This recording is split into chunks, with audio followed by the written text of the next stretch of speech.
Hello, and it is Thanksgiving. It is November. It is. I love November. Why do you love November? Well, I love Thanksgiving. Hey, by the way, we're on the Crazy Cool Family podcast before we start talking about November. We're talking to all you amazing people out there that want to talk about loving November and Thanksgiving. And Thanksgiving. Why do you love November first? Oh, why do I love November 1st? Because the weather's changing, the leaves are changing. I just love the transition of the seasons. Yeah. I just think it's amazing. Yeah, we're starting to see some color.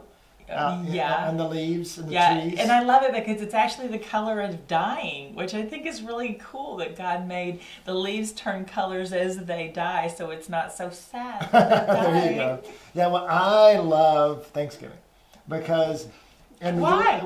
Well, I'm going to tell you why. The reason I love Thanksgiving, there's many reasons, but one of them is that we have all of the. Well, that's maybe true, but. That's the story of my life all year round. So, but the reason I love Thanksgiving, if you'll let me finish, is I just love it that the family comes over, but you don't have the pressure of presents. Mm-hmm. Usually, families over for a longer period of time. A lot of times the kids are out, for the entire week. There's just this. There's a slowness to it. You get through Thursday and Friday, but then there's Saturday and Sunday still. There's the weekends there. It's almost like this bonus, you're there. And so it just seems like Thanksgiving's a little bit slower. But for many families, What about me? Are you going to ask me what I love about Thanksgiving? Okay, yes. Before we move on, what do you like about Thanksgiving? Let's talk about me for a minute. So I love the food. I love all of it. I mean, we really don't eat turkey and stuffing. We don't eat it any other time of the year but Thanksgiving. We don't eat it for Christmas. The cranberry sauce. I like the combination of the stuffing and the turkey and the cranberry sauce, but I don't want to just answer that and just be shallow in just the food part. What I really, really love is... You want to be more than a foodie? I want to be more than a foodie, yeah. I like that it's Thanksgiving, that it's a holiday based around gratefulness, that's the whole goal of it. And I love after we've consumed the meal and we're stuffed and we're completely satisfied, that's the conversation I love after that. What's God doing in your life? What are you thankful for? What has been great this year? What have you enjoyed since last Thanksgiving? And so that's the part I love, and that's the part that I hope for you as well as you think about Thanksgiving as you're heading into it. What do you love about Thanksgiving? What's your focus? What do you want to do with Thanksgiving? And I think that there's a lot of families, a lot of parents out there. Maybe you grew up with this, but and maybe that's in your house right now where Thanksgiving is not a peaceful time. Anytime the family gets together, it's stressful. It's chaos. I mean, there's arguing. There may be arguing between siblings. It may be parents. You may be having marriage issues, and so when everybody comes together, it's kind of like coming together during the pandemic. Yeah. Everybody said, "Oh my goodness, everybody's home," and the stress levels went up. Right. When we had during the pandemic season, a lot of anxiety, a lot of stress, a lot of things happening. So, or even if you're... or maybe you're traveling and that's stressful. Or maybe being with extended family is stressful. Or maybe kids home from school all week. I mean, there's so many different things that are thrown into that mixing pot. Or maybe yours is just average. Maybe it's just everybody there's not really a lot of fun, but nobody's really arguing. Wherever level you're at, whatever level you're at, we think that this podcast and the next one are going to help you elevate your Thanksgiving game. Yeah, we wanted how to have the best Thanksgiving you've ever had with your family. That's what we want to talk about. Yeah, whatever your Thanksgiving game is right now, wherever your way you dribble in Thanksgiving, whatever the way you shoot, we're going to elevate your game. Yeah. We're going to help you, give you some tools, so we got one word this week. We're gonna make it so easy. It's so easy, so that you can be running these words through your head throughout the whole season, I would say the whole holiday season. Actually, you can go ahead and extend it all the way into Christmas. Yeah, we're gonna elevate your Christmas game. We're gonna elevate your Christmas party game, whatever it is. But 2 words, and we're gonna give you one this week, and then we're gonna give you another next week. And so, Suzanne, tell them what the word is for this week. Okay. Not next week's. Right. Yeah, I'll try not to slip and say next week. So this week, what I think that would be valuable to take our Thanksgiving to the next level is to bring awareness to your event, to your feast, to your meal, to your family, to bring awareness to that. So, what do we mean by that? Well, I think that parents might be saying, or listeners might be saying, awareness of all the things. I mean, this is gratefulness, or, why would you say awareness? Well, just look at the definition of awareness. It's about being informed, alert, knowledgeable, and even you put the word sophisticated in here. I didn't put that in there. Why'd you put the word sophisticated? Well, because I actually looked up the definition. Yeah, but why would you say awareness is being sophisticated? So why do you think that they defined the word sophisticated, and why did I include it? Yeah, that's true. Because there's lots of definitions you can include. Yeah, no, I love it. I'm glad you brought that out, because I believe that awareness is next level. And sophisticated is next level. I think a lot of people go through, and this is a whole nother topic, but go through life kind of heavy laden and burdened and bogged down with what's happening, whether it was from the past or they're worrying about the future, or maybe they're just got too much going on in the present that they're not aware. They're not paying attention to what's happening right in front of them right now. They're literally distracted by other minutes, whether and future so really or what past. you're saying is the sophisticated person might see things in their sophistication that other people wouldn't see because they don't understand at the level that they need to. Is that good? Is that yes, a good way exactly. to say it? Like when I'll call myself sophisticated for just a minute in You this are situation. so sophisticated. But I will drive into the house and I will assess what cars are here and who's home. And so, Maddox is parked here, so he's probably home. I can assume that. And McKay, let's see, McKay's at school. And so I can assess where everybody is. Or let's say Macy's car's parked, or Macy's home from work, or whatever that is. And so I'm aware, paying attention. There's the dog right there. There's the cat. And so I'm usually aware of what's going on and who's in my house. So in terms of that, I am unsophisticated. Just had a rough week. Yeah, I come in and she's like, "Is Maddox here?" I don't know. Where's the dog? I don't know.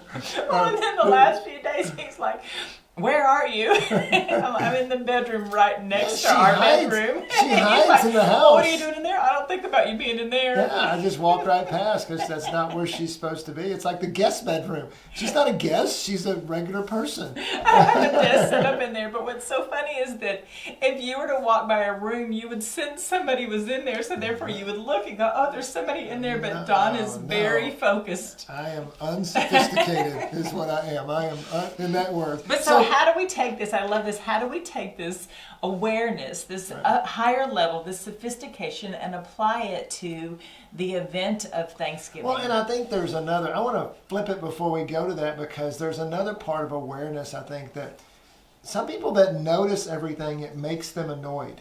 And especially if it's not done right. Yeah, so therefore, this lot smells of times, bad. This looks so bad. when we talk about awareness, you can be aware of things, but it can also lead to a lot of irritation because things aren't done right, or people aren't doing what you're doing. And so as we talk about awareness, we're going to talk about it in terms of how to make awareness a good thing. Yeah. And what do you do? What do you need to be aware of so that you can be aware of where God is and you can step into those things that He's in? And that's what I think of. That's the reason I ask about sophisticated, knowledgeable, informed. I think about awareness being, I'm stepping into where God is showing me to step. Mm-hmm. And so then walking into situations where, wow, where is God in this? And so, that's where some things, so like what would Jesus do? Exactly, yeah, that's what I was going to say. And so it just makes me think about the time that he was at the wedding with his mom. It was before he had done any miracles, and he hadn't stepped into the game yet. And so he was waiting to have the okay by God to step in the game. Yeah. And the mom says, "We need you to make some wine. This is bad that they don't have what they need." And I just love that, because Jesus was at this event. He wasn't hosting the event. He wasn't in charge, just like a lot of us as we step into people's homes over Thanksgiving. And there you see the host freaking out. chaotic. What did Jesus do? He stepped in and he solved a problem. He brought peace. He fixed it. He made it better. He made it beyond better. The wine that he upped made, his wedding game. Yeah, he did. He did. He made the wine that he created was better than the wine that was being served initially. And so that's what I just want us to imagine and think about. Okay, when you walk into the room, what would Jesus do in this situation? How do you bring he brought his presence Yes. into that way with his power. Yes. And he changed the environment of the wedding, right? Yes. And so think about that. Because now it helped that his mama was aware of what was going on. And so unlike Jesus was probably over there just hanging out with his buds, and his mama comes over, and that happens sometimes. Guys especially, your wife may come to you and go, hey, it would be good if you did this. Like go having a conversation with her, go engage with her. Do you see Uncle Al over there sitting on the couch? Nobody's talked to him for an hour. Would you go have a conversation with him? And instead of your conversation being, it's the second quarter of the Cowboy game, leave me alone, and maybe wives who are sensitive. Boring. And so, but those are the type of things that, what can you do to bring your presence into a room and change the atmosphere? One of the things that is just being aware of what she's saying about Uncle Al, pay attention to those people around you. Have some practical ways to do that. One is just to pay attention to those around you and maybe even ask them questions about their, I was just this weekend with a guy and he gave me an acronym. And it was called FORM. And he said, FORM helps you ask any questions to anybody. Oh, and it was, and the 4 deals for FORM is family. So ask about family. Family, occupation, recreation, and money. So family, and he said that you can start a conversation with anybody. Hey, how's your family doing? Okay. Hey, what do you do again? If it's maybe if it's a student, how what's going on with school, whatever, recreation. What do you do for fun? How do you? And he just said, if you walk. And then through, how much money do you have? Well, or what do you like to spend your money on, or what do you do? What do you do with money, or how much money's in your bank account? What's your credit What's card your net bill? worth? Yeah. That's not what we're talking about. Can I see your personal financial statement? Just he said, that's good. That's good. So just starting conversations with people, and then don't talk about yourself.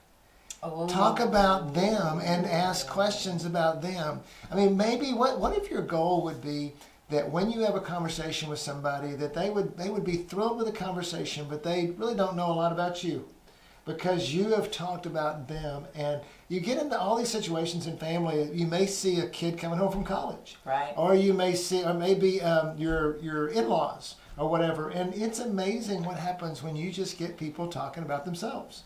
And well, I think that it goes back to that sophisticated, that next level. People feel seen, known, loved, heard, right, when the conversation's about them. Yep. And so if you're drawing them out, you're aware, and you're drawing them out to talk about themselves, then they're going to walk away feeling good from that Thanksgiving event. Even if someone's busy and because the next thing might be just to be aware of task.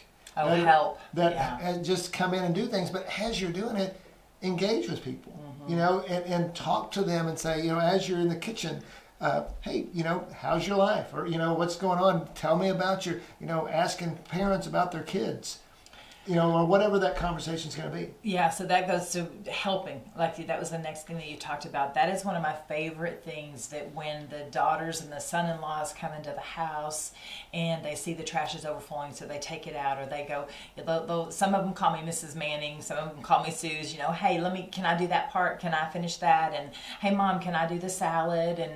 And so that is so beneficial to me. I'm an acts of service person, so I love to be helped as well. But if you're just aware of the needs of what's going on, like Don, at Thanksgiving time for sure, but usually other holidays as well, he's aware that the sink starts getting filled up with dishes.